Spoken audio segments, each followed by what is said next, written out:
Donc, vous êtes syndicaliste à Sanofi. Hein. Est-ce que vous pouvez nous résumer un petit peu votre lutte et là où vous en êtes? Eh bien, ça fait donc 14 mois aujourd'hui qu'on est en lutte. On est en lutte depuis le mois de juillet 2012. Et notre entreprise, qui depuis 2008 a fait plus de 50 milliards de bénéfices, a déjà supprimé 4000 postes et se prépare à en supprimer 1500 de plus.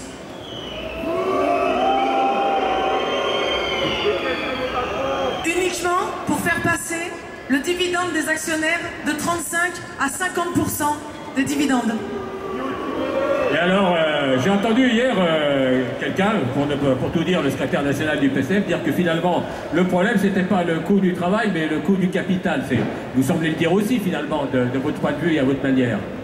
Il faudrait maintenant arriver à redistribuer l'ensemble de ces bénéfices qui sont issus par des salariés, à savoir que le travail, c'est nous qui le produisons, c'est nous qui faisons la valeur de notre métier, et il faudrait enfin penser à redonner aux chercheurs et à Sanofi et à l'ensemble des entreprises le fruit de leur travail, et arrêter de le redistribuer aux actionnaires. Est-ce que... J'ai aussi une autre question sur Sanofi, mais aussi d'une manière plus générale sur l'industrie pharmaceutique.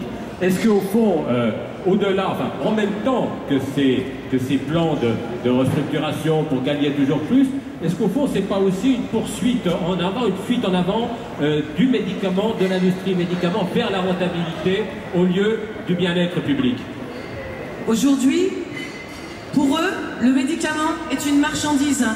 Or, il en va de l'indépendance thérapeutique de la France. Donc non, le médicament ne doit pas être une marchandise, c'est un bien de santé publique et une des plus grosses entreprises et un des fleurons pharmaceutiques français est sur le point de mourir. Merci Sandrine. Bon, merci à tous. Et merci de votre soutien encore une fois.